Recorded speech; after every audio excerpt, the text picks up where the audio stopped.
Hey guys! So behind me is the house of Colonel Allen Allensworth, the founder of this town. And since we're here, let me talk about a brief history of his life. Okay, let's go!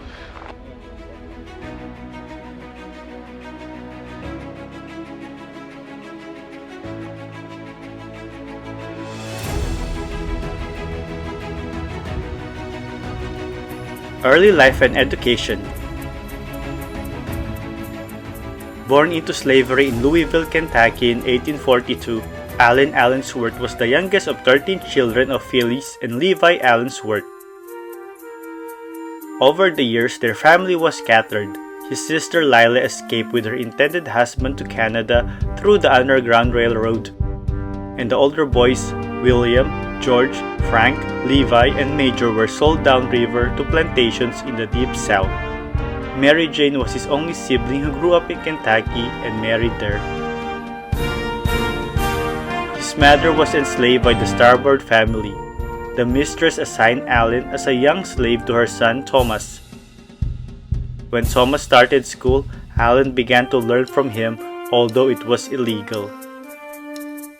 When Allen was young, his father died, and his mother chose to be sold as a cook to a neighbor. When the Starboards found Allen was learning to read, they separated him from their son and placed him with another family, the Talbots. Mrs. Talbot, a Quaker, was kind to Allen and continued to teach him. She also took him to Sunday school for slave children.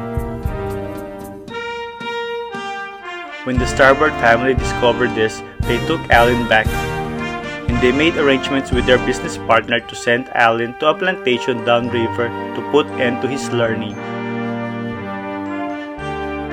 Haby Smith, Allen's new enslaver, assigned him to be a houseboy. She prohibited him from continuing his studies and whipped him from trying to do so. Also working in the household was a white orphan boy, Eddie. The two boys became good friends and helped each other. Suffering on the farm from a cruel overseer, Allen tried to run away several times until his owners agreed to sell him on the auction block. Allen was sold and shipped to New Orleans, where he was bought by Fred Scruggs, who taught him to work as an exercise boy and jockey in Jefferson, Louisiana. Unlike others, his new enslaver was pleased to learn that the boy could read. He assigned him to race his best horse. Civil War and Freedom. In early 1861, the Civil War loomed, but horse racing continued. Scruggs took Allen and his horses upriver for the fall to meet in Louisville. Allen hoped to see his mother Phyllis, as he had learned that she had been freed after she cared for her owner's dying wife. He found that she had recently gone to New Orleans with a Union man to look for her sons. Waiting for her return, Allen was reunited with his sister Mary Jane, who purchased her freedom and had married and had a son. When Phyllis returned to Louisville, they were reunited. While working nearby on a farm where Scruggs' deputy had placed him, Allen met Union soldiers from the 44th Illinois Volunteer Infantry Regiment. When he told them of wanting freedom, they invited him to join the Hospital Corps. In disguise, he marched with a unit past his old master, through Louisville and off to war.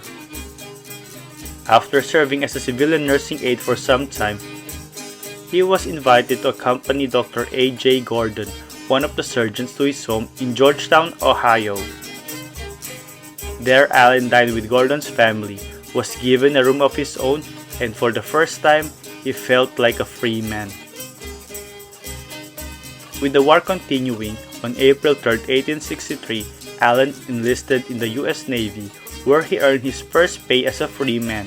He was soon promoted to captain, steward, and clerk, and served on the Ottawa and Pittsburgh for 2 years. Post-war years.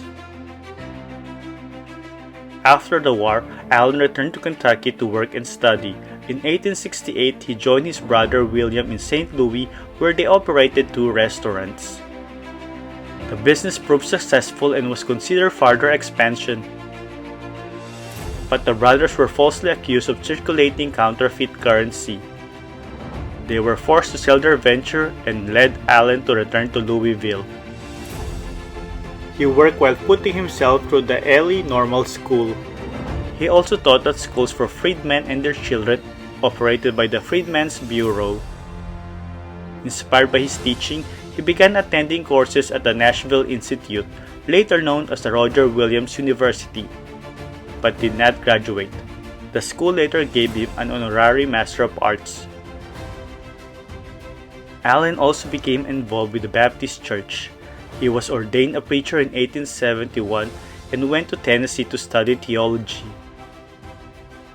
In 1875, he started working as a teacher in Georgetown, Kentucky, while serving as the financial agent of the General Association of the Colored Baptists.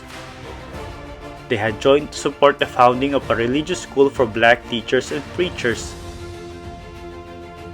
Allen was among the founders of the Simmons College of Kentucky. He returned to Louisville when called to be a pastor of the Harney Street Baptist Church, which he reorganized, attracting many new members.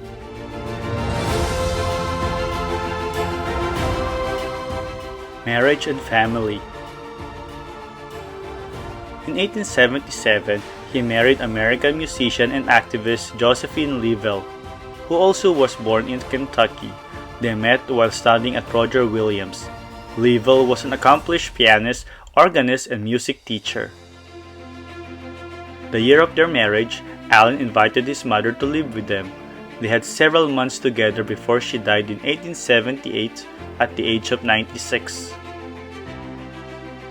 Allen and Josephine had two daughters, Eva, born in 1880, and Nelia, born about 1882.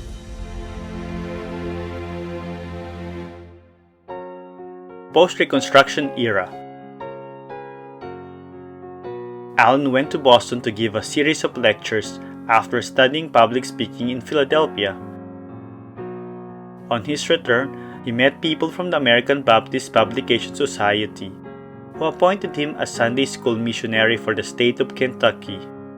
This gave him the chance to continue to work on education around the state. The Colored Baptist State Sunday School Convention of Kentucky also appointed him to the position of the state Sunday school superintendent.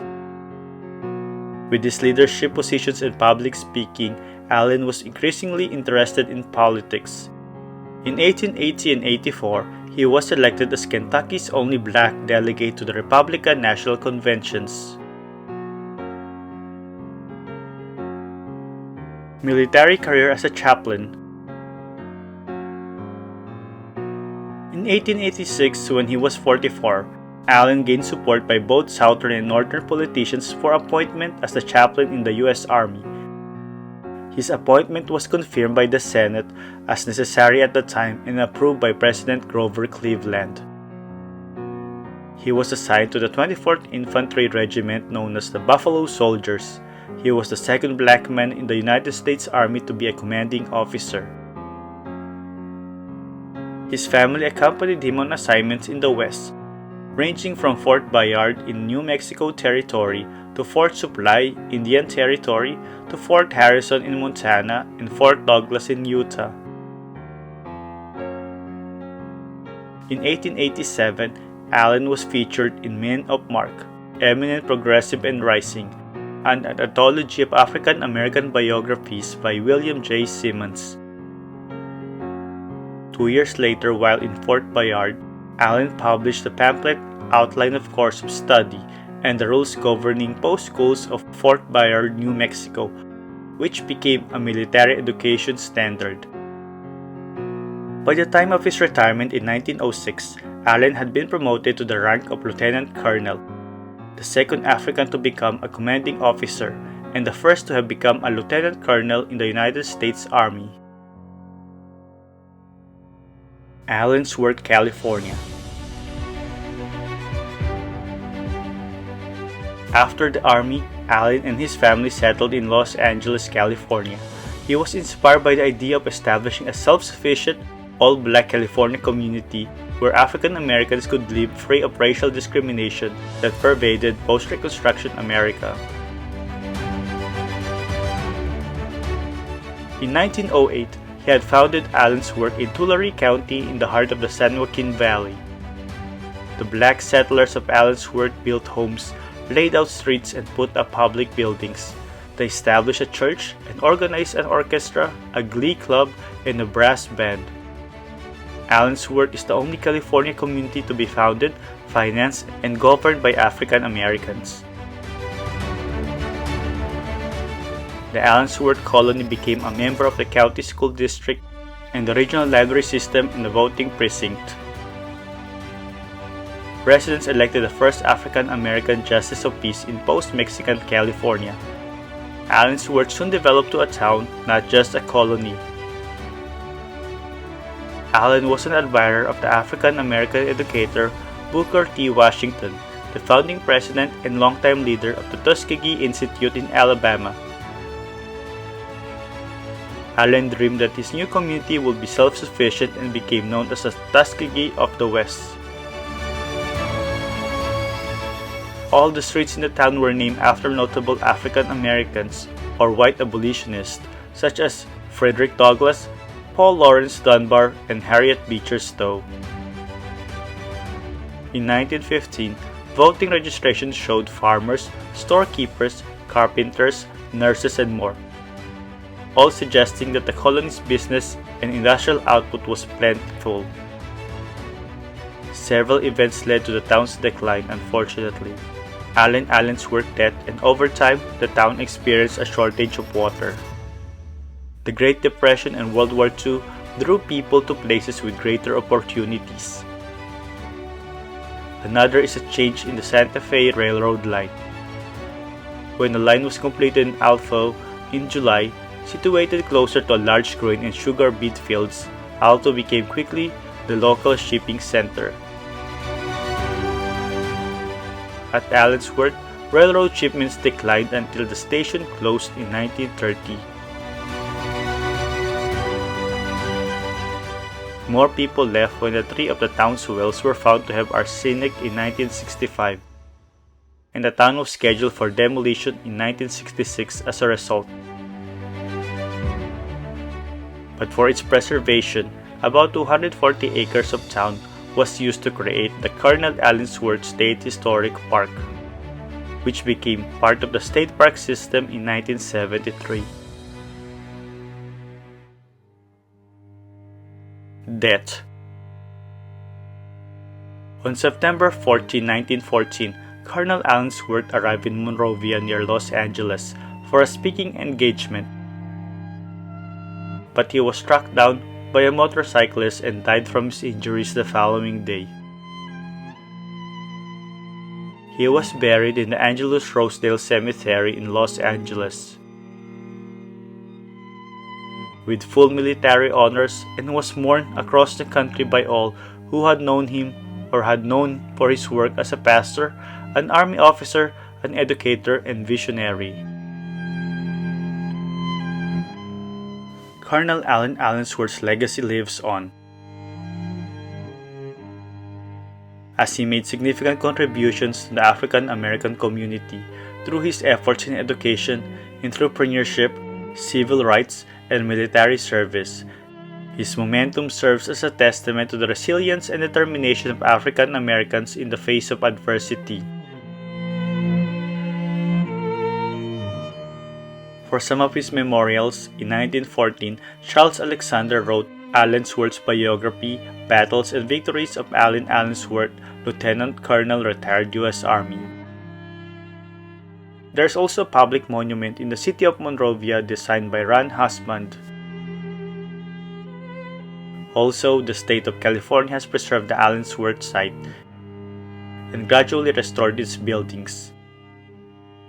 One of them is Colonel Allensworth's residence.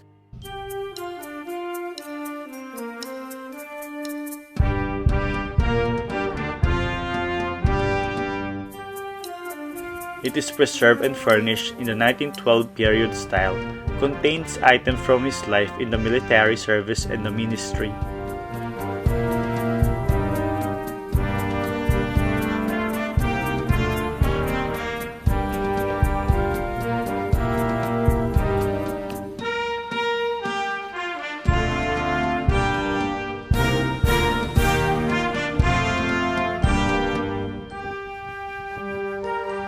small display of farm equipment is a reminder of Allensworth's economic base.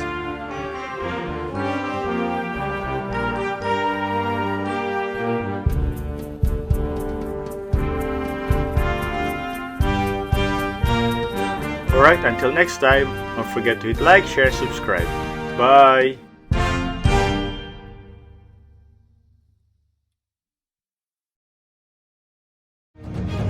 If you like our videos, please click thumbs up for like.